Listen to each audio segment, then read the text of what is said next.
The global banking system just revealed a crack, and it's spreading through the silver market faster than most people realize. What started as whispers inside trading rooms has turned into a structural crisis. A crisis that threatens to redefine how silver is priced, traded, and delivered. Because the institutions that have controlled this market for decades are now facing a reality they never prepared for. The difference between owning a contract and owning the metal.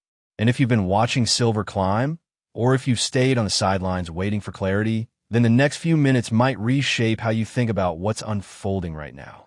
This isn't hype. This isn't theater. This is mechanics. This is the breakdown of incentives, bottlenecks, and mathematical realities that are forcing the market to confront decades of assumptions. I'm going to walk you through the numbers, the structure, and the pressure points so you can trace the logic for yourself. You won't need to trust me. You'll be able to verify the claims against publicly available data.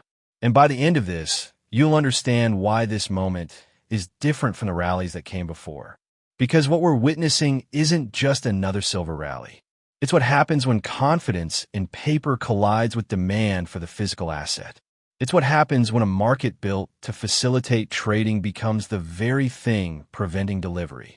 It's what happens when decades of derivative expansion meet a finite physical base, and that physical base refuses to expand.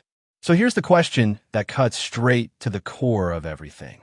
What happens when claims on an asset outnumber the asset itself, and everyone realizes it at the same time? What happens when the crowd that was content holding promises suddenly demands the real thing? And what happens when the system built to absorb that demand discovers it cannot? That answer is unfolding right now. Today is Monday, February 9th, 2026, and silver is trading in the low to mid $80 range per ounce. That number alone is forcing institutions to abandon assumptions they relied on for years. Trading desks that built models around normal silver behavior are discovering those models don't work anymore. Risk management frameworks that assume price ceilings are being rewritten in real time. Algorithms designed to fade rallies are getting destroyed. Analysts positioned for pullbacks that never arrived have been forced to flip their view. And the reason isn't complicated. The hunger for actual metal has slammed into a derivatives market overloaded with exposure. And the impact is reverberating across continents. This wasn't supposed to happen. Silver was supposed to rise, then cool off. It was supposed to mean revert back into old ranges. But instead, what we got was a sustained advance that left short sellers scrambling and institutions reassessing everything they thought they knew. And here's the part that matters. The speed of the move matters as much as the size. When markets move slowly, participants can adjust. They can hedge. They can reposition. They can manage risk step by step. But when a market gaps higher day after day, when each pullback becomes smaller than the last, when resistance levels break without hesitation, that's when psychology changes. That's when skepticism turns into panic. That's when the question stops being, should I buy? And becomes, can I still get in? And for those trapped on the wrong side of the trade, the question becomes even more urgent. How do I get out?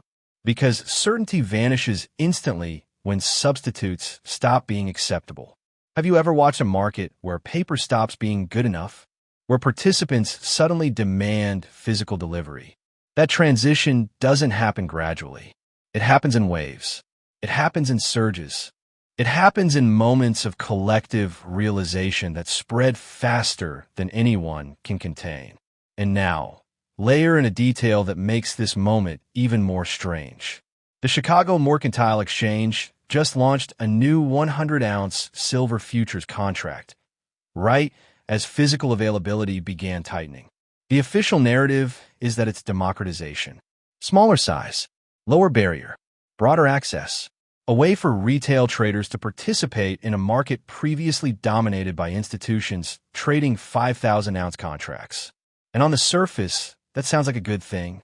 But when a new exit appears during a rush, you have to ask the real question. Who does that exit actually serve? Is this genuinely about retail access? Or is it about providing a relief valve for large participants who need to unwind positions without triggering a cascade? Markets rarely introduce new instruments during calm periods. New products tend to appear when existing structures are under stress. And right now, this structure is under stress because the futures ecosystem is designed around one behavior. Most contracts do not end in physical delivery. That isn't a flaw. That's how futures markets are built. Most participants are speculators, hedgers, or market makers. They roll their positions forward. They close before expiration. They settle in cash. That's normal. But the entire architecture rests on one assumption.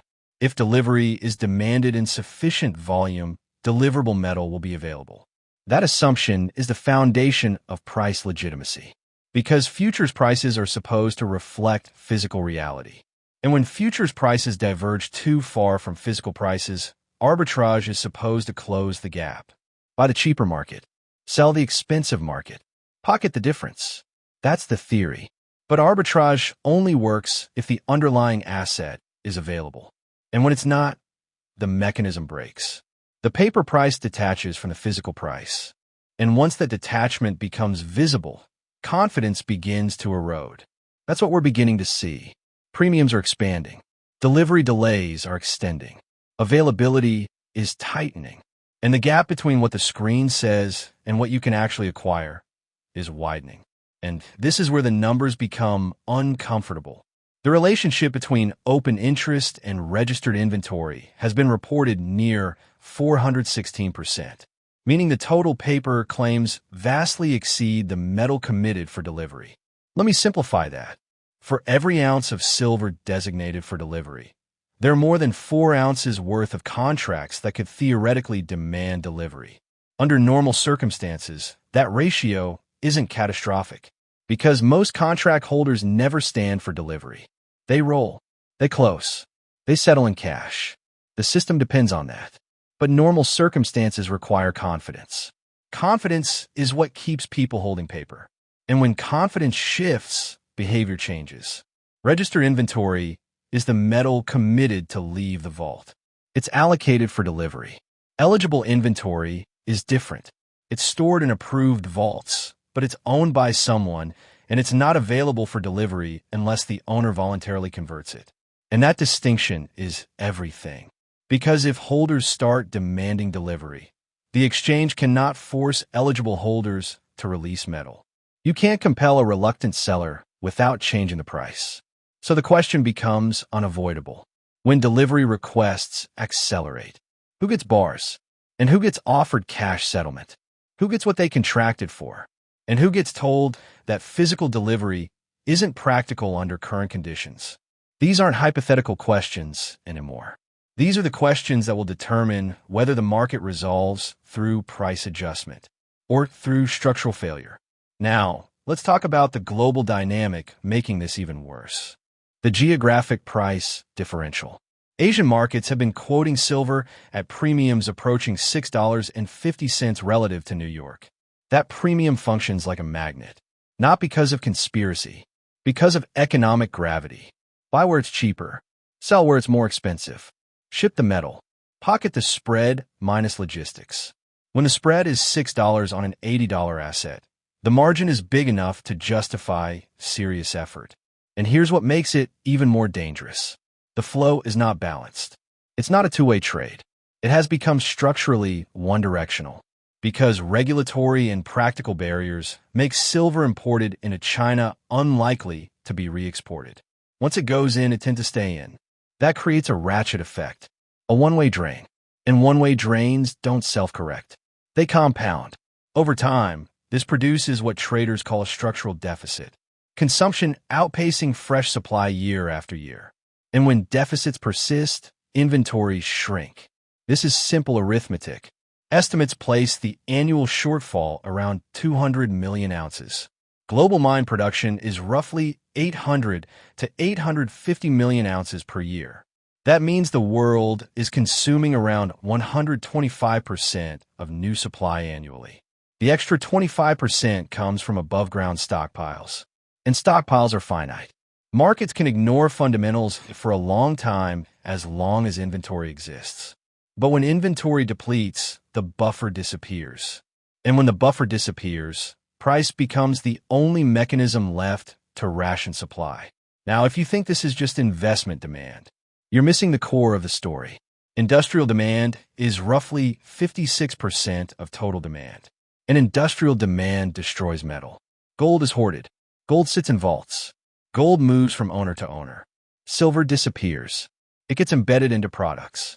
Electronics, solar panels, medical devices, relays, conductive pathways, and recovery is often uneconomical. Once silver is used, it's gone. That creates a one-way flow out of supply. And that flow is accelerating because of electrification, because of solar expansion, because of AI infrastructure and data centers. Advanced computing is not just software. It's physical hardware. It's power systems. It's conductive components. And silver's conductivity makes it extremely difficult to replace without sacrificing performance. Now here's the brutal truth. Monetary policy cannot solve this. Rate hikes cannot create silver. Central bank speeches cannot generate ounces. Industrial demand has momentum. Solar projects continue. EV supply chains continue. AI expansion continues. Because these are multi-year commitments. And that's why the pullbacks are being absorbed. Because the underlying issue isn't sentiment. It's supply. And supply cannot respond quickly. Because mining doesn't behave like a valve. Around 70% of silver production is byproduct production. It comes from copper, lead, and zinc mining. So silver supply responds to other commodities. Even when producers expand, lead times can be 7 to 12 years. Permitting, capital, infrastructure, none of it moves at market speed. Now, at another pressure point, margin. Exchanges can raise margin requirements to cool speculation. Recent adjustments around 18% have been implemented. In theory, this should slow the rally. But in practice, it can destroy shorts. Because shorts don't just lose money. They must fund the position. And when the market rises day after day, the funding requirement becomes unbearable. And this is where silver stops being a niche commodity story and becomes a systemic risk story. Because large financial institutions operate massive silver books. Custody, leasing, derivatives, market making. The London OTC market also plays a huge role, and one of the clearest signals of physical stress is lease rates. London silver lease rates have been quoted above 6%. That's not normal. When borrowing metal becomes expensive, it means metal is hard to locate. And when industrial buyers genuinely need silver, they don't accept paper. They demand bars. Reports suggest some buyers have approached refiners directly, bypassing traditional channels. That removes the buffer institutions use to control the flow. And when that buffer disappears, the market becomes raw. Refiners and mints have reported unprecedented demand strain. Retail premiums have expanded. Some products are trading 30% above spot, which means the spot price isn't the real price. The real price is what you can actually pay to acquire metal. And that gap is a signal. It's the market screaming that the paper system is no longer aligned with physical reality. Now we reach the most important distinction. Paper silver is a claim. Physical silver is possession. In stable conditions, that distinction feels academic. In stress conditions, it becomes everything. Because claims can be created infinitely. Metal cannot. Some are allocated. Some are unallocated. Some use swaps and futures. And in stress, those structural differences matter. If you can't audit it, touch it, or withdraw it. Do you actually own it? Now, let's talk about what comes next. The futures calendar is approaching major delivery cycles. March, then May, then July. Each cycle forces decisions. Roll, close, or stand for delivery. Most roll. But if a larger than normal cohort demands delivery, the exchange must source metal or incentivize conversion from eligible to registered.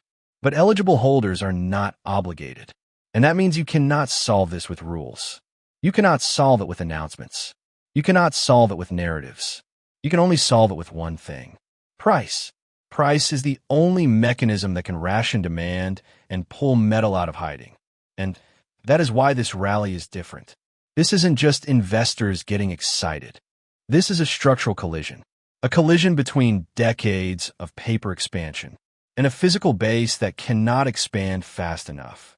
And once markets see that collision clearly, behavior changes, confidence shifts, and when confidence shifts, the system that relied on paper stability begins to crack. So what does $80 silver actually mean? It's not just a number.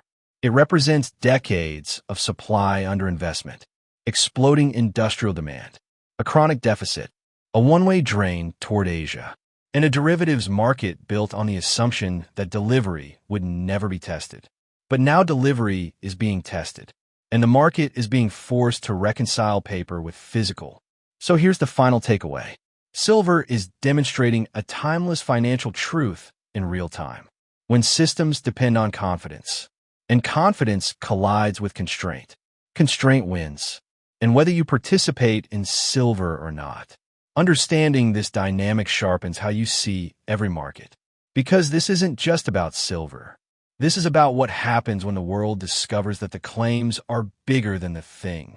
Now, before I close, this is educational content, not financial advice. Your circumstances, risk tolerance, and time horizon matter. If you choose to participate, understand the instrument, understand custody, understand redemption, understand liquidity. And if you choose to watch from the sidelines, then internalize the lesson. Because physical supply chains can overpower narratives. And when they do, markets don't move politely. They move violently. If this breakdown helped you understand what's happening, smash the like button. Subscribe so you don't miss the next update. And drop a comment below. Do you believe the real pressure is in price movement or in delivery capacity? Because the coming weeks will likely provide the answer. And when the answer arrives, it won't arrive gently. It will arrive like a hammer.